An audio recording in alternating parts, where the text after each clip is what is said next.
ওয়ালাইকুম। আজকে আলোচনা করবো একটা রোগী সম্পর্কে। রোগী জ্বর হলো, 5 দিন ছিল।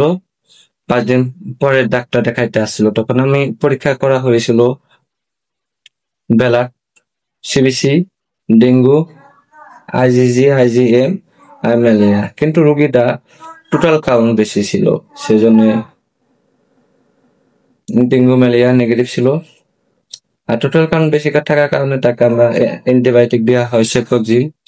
কিন্তু 7 দিন পরে তাকে আসতে বলা হয়, কিন্তু 7 দিন পরে আজকে আসছে 7 আগস্ট। পরীক্ষা করা হয়েছে তার মাত্র 3,000 থেকে 4,000 টোটাল কাউন্ট কমেছে। কিন্তু এখনো তার জ্বর আছে।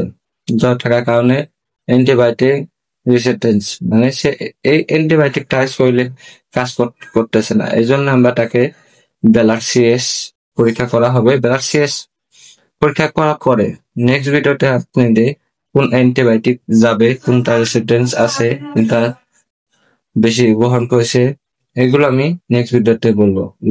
রিপোর্ট দিয়ে বলবো। সবাই ভালো থাকবেন, সুস্থ থাকবেন।